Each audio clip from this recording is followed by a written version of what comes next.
বৃষ্টি, বন্যা, জলাবদ্ধতায় ফেনীসহ বিভিন্ন স্থানে দুর্ভোগ চরমে। ফেনীতে ২ নদীর বাঁধ ভেঙে প্লাবিত হয়েছে ১১০টি গ্রাম। বিদ্যুৎ বিচ্ছিন্ন দুর্গত এলাকা, রাস্তা ভেঙে যোগাযোগও বন্ধ।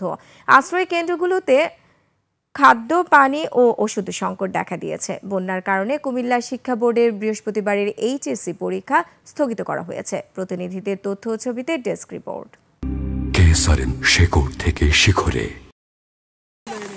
ফেনীতে মোহরী নদীর পানি বিপদসীমার নিচে, তবে বাঁধের ভাঙা অংশ দিয়ে পানি প্রবেশ করছে লোকালয়ে। প্লাবিত হচ্ছে একের পর এক গ্রাম।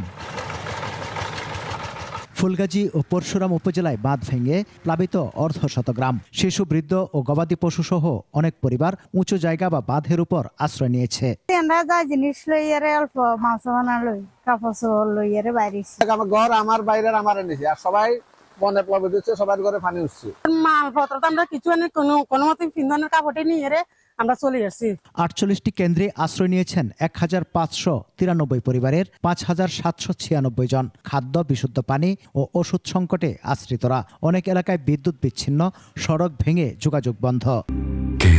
শেকড় থেকে শিখরে। জায়গা দিয়ে ভাঙছে, এখান দিয়ে ভাঙছে, আর সামনে দিয়ে ভাঙতে লাগছিল।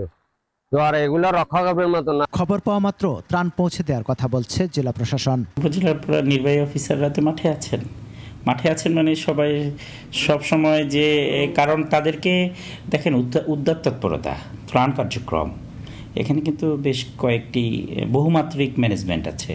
কুমিল্লায় গোমতী নদীর পানি বেড়ে বিপদসীমার ১.৬৮ মিটার নিচ দিয়ে প্রবাহিত হচ্ছে। তবে প্লাবিত হয়েছে নদীর দুই পাড়ের চর ও ফসলি জমি। পরিস্থিতির অবনতি হওয়ায় কুমিল্লা শিক্ষা বোর্ডের এইচএসসি পরীক্ষা স্থগিত করা হয়েছে।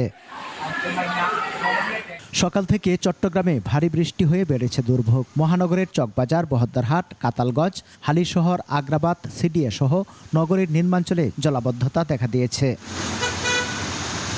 টানা বৃষ্টিতে নোয়াখালী সদর, কোম্পানিগঞ্জ, কবিরহাট, সুবর্ণচরে বেশি জলাবদ্ধতা দেখা দিয়েছে। অনেকের বসত ঘরে পানি ঢুকছে। জেলার ৪ উপজেলার মাধ্যমিক বিদ্যালয়ের পাঠদান ও পরীক্ষা বন্ধ ঘোষণা করা হয়েছে।